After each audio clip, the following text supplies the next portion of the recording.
अस्सलाम वालेकुम दोस्तों, मैं हूं जुनैद इकबाल और आप जनाब आज हमने एक सिलसिला शुरू किया है पॉडकास्ट का अली असद के साथ। आज उसकी चौथी कड़ी है और अली असद भाई की बड़ी मेहरबानी है जनाब, रोजा रख के इतनी दूर से आना और गुजारे ट्रैवलिंग में, और कहते हैं ना सफर होता है और फिर रोजा भी अपना को थोड़ा सा रंग तो दिखाना ही होता है। आज खैर से गालिबन 18वां रोजा है और if I am not wrong, तो बस ऐसे ही है, सिलसिले तो जारी सारी रहते हैं और जिंदगी का सफर में हम सारे चूंकि निकले हुए हैं तो कहीं ना कहीं जनाब हम भी पहुंच जाएंगे इंशाअल्लाह अज़ीज, आप भी पहुंच जाएंगे। सबसे पहले तो आपको हम ये बता दें कि आज जो अली असद भाई के साथ हमने गुफ्तगू करनी है, मैं थोड़ा सा अली असद अगर आप इजाजत दें तो मैं थोड़ा सा बता दूं कि हम जनाब आज अपनी गुफ्तगू का आगाज कनाडा बिलखुसूस और खास तौर पे स्किल्ड और जनाब भाई जो आप कहते हैं ना व्हाइट कॉलर और ब्लू कॉलर भी आ जाते हैं उसमें, उन जॉब्स के हवाले से। और कनाडा बड़ा पेश है, डॉक्टर्स का जो जितनी कम्युनिटी है, उसके अलावा हमारी जो फैकल्टी टीचर्स की माशाल्लाह आ जाती है। इन दोनों के लिए बहुत बड़ी खुशखबरियां जनाब, इन्होंने अभी पंडोरा बॉक्स खोलेंगे, आपको सारी बातें फिर बताएंगे। दो इन्होंने खड़ाक और कर दी हैं जनाब, चाइना में भी 2 बिजनेस वीजास का करवा ली है माशाल्लाह अपने क्लाइंट्स को, तो मैं बहुत खुश हो गया हूँ। गोया हमारा नंबर हो गया 4, तो एक रस्मी सी तो हमने एक दे दिया, क्या लें कि आप इंट्रो। अब बढ़ते हैं हम अपने असल सेगमेंट की तरफ, अपनी गुफ्तगू की तरफ। अस्सलाम वालेकुम जनाब। वालेकुम अस्सलाम, क्या हाल है जुनैद? अल्लाह का शुक्र, आप सुनाएं।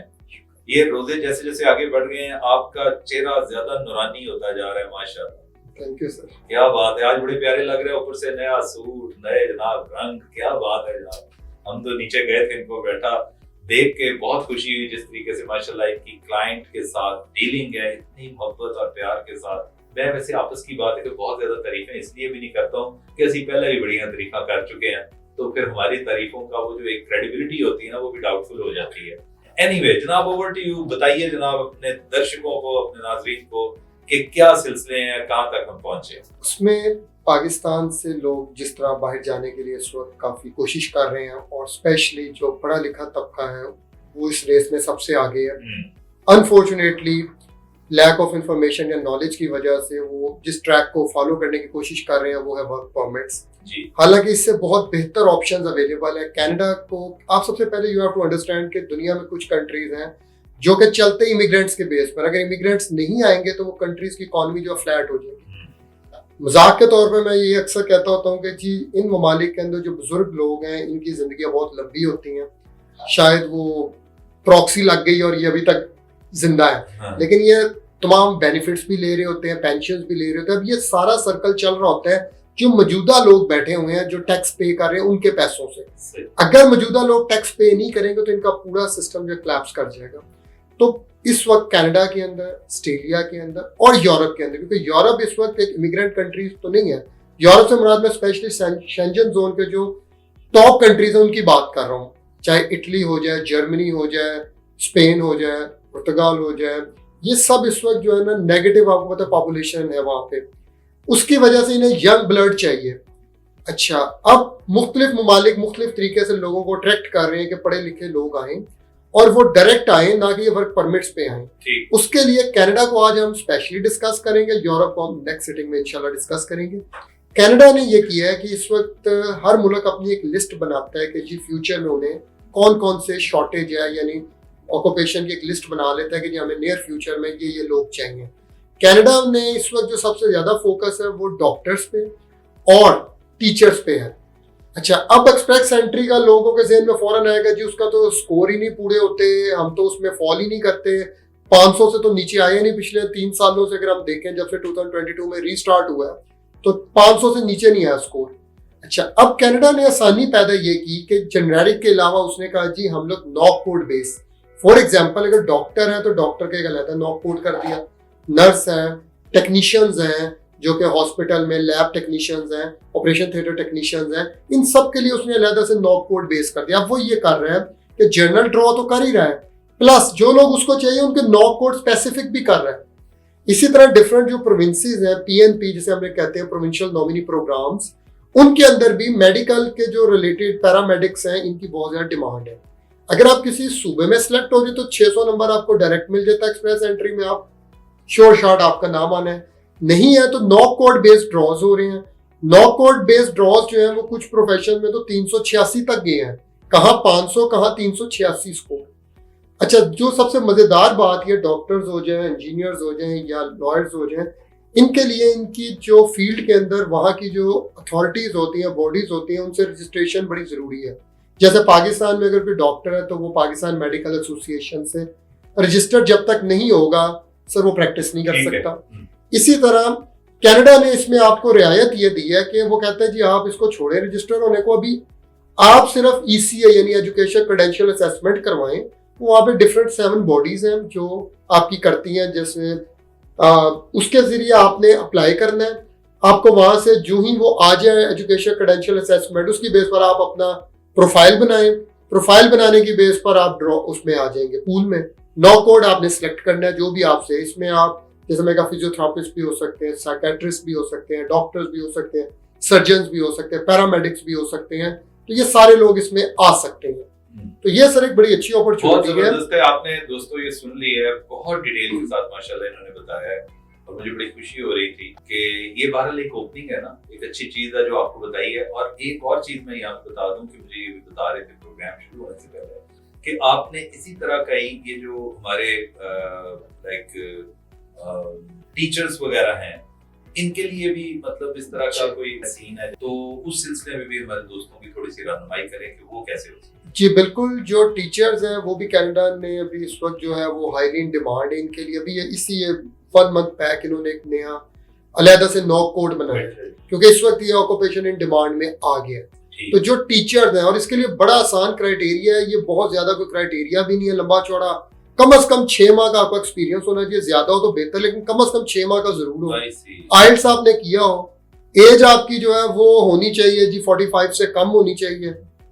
ये क्राइटेरिया सिंपल, इसमें कोई इतनी ज्यादा वो नहीं है। यानी आपका मतलब ये है कि जो एक्सपीरियंस की बात अगर हम करते हैं तो जस्ट 6 मंथ मिनिमम 6 मंथ का यू आर एलिजिबल। अरे वाह। तो और एज जो है 45 से कम हो, आइल्स आपने किया हो निस्बतन अच्छे बैंड्स के साथ। ये मेरा ख्याल है it varies from university to university. अगर कोई या वैसे यूनिवर्सिटी का तो क्योंकि हम स्टडी का तो कर नहीं रहे हैं, हमारा तो मेजर फोकस है इसका वर्क का, जो PR उस पे हो जाती है, आप उसका जिक्र कर रहे हैं ना, तो उसमें भी ये क्या है कि मतलब प्रोफेशन मेरा ख्याल है अभी एक फुल फ्लैट डॉक्टर है तो उसको शायद आइल्स ज्यादा बेहतर, क्योंकि उसने ज्यादा वो स्पेशलिस्ट होना है होता। इसमें सर ये ना बेसिकली सर 4 आप कह लें पैरामीटर्स होते हैं। मेजर होते और भी हैं लेकिन मेजर 4 हैं।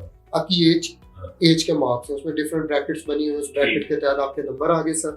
नंबर 2 सर आपकी क्वालिफिकेशन के, जितनी आपकी क्वालिफिकेशन, अगर आप बैचलर्स हैं, मास्टर्स हैं या PhD हैं, उस हिसाब से आपको नंबर मिल जाते हैं। इसके बाद सर आपका आता है वर्क एक्सपीरियंस का। एक्सपीरियंस की भी डिफरेंट उसमें क्लासेस होती हैं, 3 साल से ज्यादा, 5 साल से ज्यादा, इस तरह। अच्छा, अब वो जो आपकी है उसके हिसाब से अब इसमें एक वाहिद चौथा जो इम्पोर्टेंट पैरामीटर है वो है आइल्स। अगर आप अपनी क्वालिफिकेशन अभी मजीद इम्प्रूव करने जाएं तो आपको टाइम लगेगा तो एज बढ़ेगी, तो वो नेगेटिव इम्पैक्ट एज में आ गया, इधर से पॉजिटिव है उधर से नेगेटिव। आइल्स ये वाहिद चीज है सर जिसको आप बेहतर कर सकते हैं और आप एट द टाइम कर सकते हैं। एक दफा दें नहीं ठीक हुआ, महीने बाद दोबारा दें, मतलब है आपके बाकी तीनों पैरामीटर्स वहीं के वहीं खड़े हैं। ये जितना आप बेहतर कर ले उतना आपके लिए फायदेमंद है। इसी तरह टीचर्स जो हैं उनको भी मैं ये मशवरा दूंगा जी, आप आइल्स एक वाहिद फैक्टर है जिसपे आप पूरा जोर लगाएं और आइल्स कोशिश करें जितना बेहतर आप कर सकें, क्योंकि ये वाहिद पैरामीटर जो दूसरों से आपको डिफरेंट करेगा। बहुत खूब, बहुत सही। तो गोया हम अपने दोस्तों को ये बता दें, वेदर दे आर टीचर्स और डॉक्टर्स या इस कम्युनिटी से उनका ताल्लुक है, जैसे इन्होंने बताया कि उसमें बहुत सारी आगे जैसे मेल नर्सेज हैं, फीमेल नर्सेज हैं, बल्कि मुझे यहाँ पे एक और बात याद आती है। आपने बताया था कि 31 मार्च तक एक और उनका प्रोग्राम है जो कि उसके बाद शायद खत्म हो जाएगा, वो भी कुछ शुरू होने जा रहा है। अच्छा, वहां से शुरू हो रहा है, शुरू उस दिन से एप्लीकेशन है सर शुरू, लेकिन शॉर्ट टाइम के लिए होगा। दोस्तों ये बात जरा बहुत गौर तलब है, ये बात सुनिएगा क्योंकि ये बहुत सारों का इसमें भला हो सकता है। बताइए जनाब अली हसन भाई। अच्छा, उसमें यह है कि एक प्रोग्राम ऐसा भी पहले होता था, फिर दरमियान में इन्होंने रोक दिया, अभी उसको दोबारा से 31 मार्च से स्टार्ट करने जा रहे हैं कि अगर आपके कोई रिलेटिव या कोई दोस्त या कोई फैमिली जो आपको हेल्प आउट करना चाहे, उनके घर में छोटे बच्चे हैं या बड़े, लोग हैं, बुजुर्ग हैं जो कि बूढ़े हैं और उनको किसी केयर गिवर की जरूरत है, तो ये नैनी प्रोग्राम या केयर गिवर प्रोग्राम दोबारा स्टार्ट हो रहा है 31 मार्च से, और एप्लीकेशन वो इसमें लेंगे। लेकिन अभी थोड़ी सी उसमें क्लैरिफिकेशन उन्होंने एक नई दी है, वो ये है कि अभी फर्स्ट बैच में वो सिर्फ इनसाइड लोगों की ले रहे हैं और सेकंड बैच में वो आउटसाइड भी लेंगे। लेकिन you should be prepare, well prepare. उसके लिए जरूरी है कि आप यहाँ पे थोड़ा बहुत एक्सपीरियंस ले लें, प्लस आइल्स पे तवज्जो दें कि आइल्स कर छोड़ें। इसमें जुनेद भाई मैं एक चीज और ऐड ऑन करूंगा कि हम लोग जब वर्क परमिट पे जाते हैं, जो सबसे बड़ा प्रॉब्लम ये होता है हमें कि वर्क परमिट एक स्पेसिफिक ऑर्गेनाइजेशन इशू करती है और आप बाउंड है उस ऑर्गेनाइजेशन में काम करने के लिए। पाकिस्तान, इंडिया या थर्ड वर्ल्ड, क्योंकि माशाल्लाह आपके जो हैं वो लोग इंडिया में भी, श्रीलंका और इन ममालिक में भी हैं, यूएई में बहुत लोग हैं। तो सर ये है कि जब यहाँ से आप जाते हैं तो एक स्पेसिफिक आपने उस ऑर्गेनाइजेशन में ही काम करना है, वो organisation most of the time लोगों को काम ही नहीं देती। ये बहुत बड़ा स्कैंडल आया यूके के हवाले से, बहुत ज्यादा ये सुनने में आता था। अच्छा, जब आप पीआर पे जाते हैं तो आप ऐसे ही हैं जैसे आप सिटीजन है पाकिस्तान में, इंडियन सिटीजन इंडिया में है, बांग्लादेश के अंदर है। तो आपको ये नहीं है कि अगर इन्होंने बुलाया है जुनेद भाई ने तो आपने जुनेद भाई के पास ही काम करना है, अली ने बुलाया तो अली के पास ही।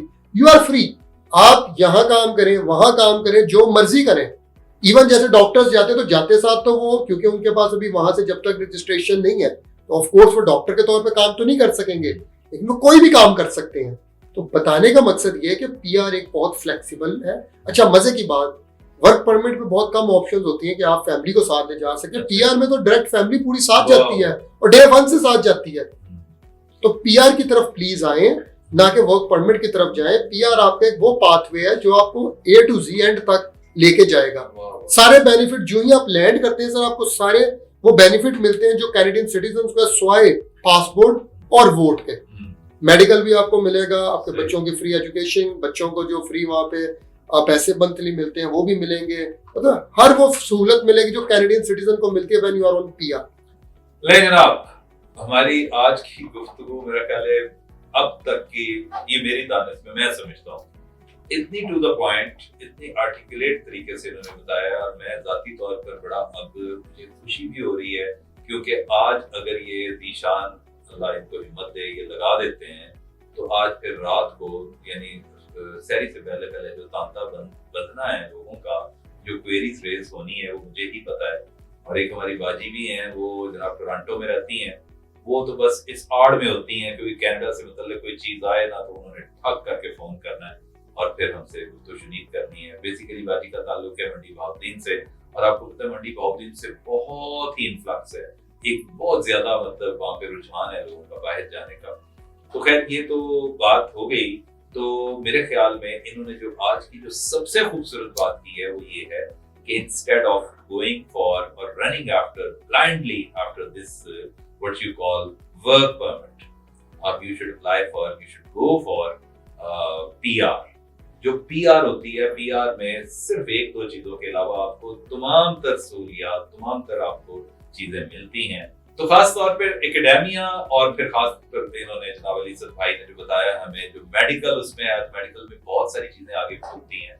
तो ये उन दोस्तों के लिए बहुत ही सुनहरा मौका है, प्लीज इससे फायदा उठाएं, राब्ता करें, अपने आप को रजिस्टर करवाएं, अपनी आईडी आप इशू करवाएं, और फिर जनाब ये साहब माशाल्लाह माशाल्लाह ये देख लें हर हफ्ते में जो रेशो चल रही है, अभी तो बहुत सारे पाइपलाइन में है, ये तो अभी बताते नहीं है हमें।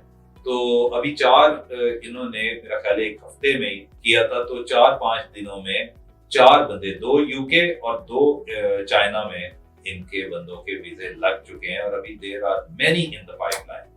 तो मेरी ख्वाहिश ये है कि रोज की बुनियादों पर 10 वीजे हमारे लगें तो फिर हम सुरखरू होते हैं। और मैं आपको बता दूं इंशाल्लाह अजीज ऐसा भी होगा, हमारे साथ जुड़े रहिएगा।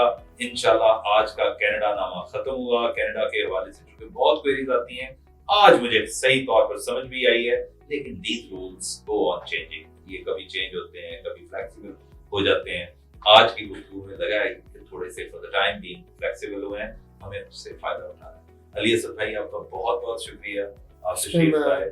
लास्ट एक क्लोजिंग सेंटेंस के कनाडा के हवाले से किया था कि इनके जो मार्क मिलर थे, जो मिनिस्टर फॉर इमिग्रेशन थे, ये आप समझ लें अनफॉर्चुनेटली जो इनका रोल रहा है ना वो बड़ा नेगेटिव सा अच्छा अवाम पाकिस्तानियों या जो इमिग्रेंट्स उनकी नजरों में था, अच्छा क्योंकि जब से ये मसूफ आए थे इमिग्रेशन के ऊपर सख्तियां, नए नए रूल्स, नई नई चीजें, अभी अल्हम्दुलिल्लाह 3 दिन पहले ये भी रुखसत हो गए हैं। ओके और अब इनकी जगह जो मोहतरमा आई हैं वो उनका नाम थोड़ा सा मुश्किल सा है, चले खैर वो अगली डिस्कशन में करेंगे। तो वो मोहतरमा ने सर कुछ, ये वो मोहतरमा है जिन्होंने जो पहले लैंग्वेज की मिनिस्टर थी कनाडा में, जैसे 2 लैंग्वेजेस हैं, एक इंग्लिश है जो कि मेजॉरिटी लैंग्वेज है और दूसरी जो उनकी नेशनल लैंग्वेज फ्रेंच है।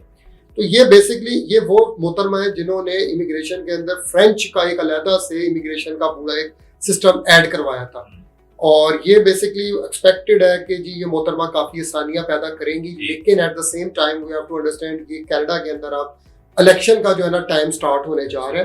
तो लेकिन मार्क मिलर साहब से जान छूट के जो लोग इमिग्रेशन से वो बचता है वो इस खुशी को समझ सकते हैं। मेरे चेहरे से भी आपको नजर आ रहा होगा कि जी मार्क मिलर इज नो मोर। तो इसी पे सर आप क्लोज करते ये बड़ी हैं। जबरदस्त बात ये भी बताइए, क्योंकि ऐसे लोगों पर ही डिपेंड करता है। जैसे अगर आप अमेरिका देखें तो ट्रंप जब से आए हैं तो फिर हमारे लिए कोई अजीबोगरीब किस्म की बातें सुनने में आ रही हैं कि जनाब अब बैन होने को जा रहा है, अब फलाना होना है, ये होना है। मार्क मिलर के बारे में बताएं। मार्क मिलर तो अल्लाह ही पूछेगा, बिकॉज मैंने भी पहले सुन रखा है, बहुत सख्तियां की हैं। चल कोई गल नहीं, वो बीबी आ गई है ना, शायद ये हमारी पुरसाने हाल हो जाए। आपका बहुत बहुत शुक्रिया। Thank you.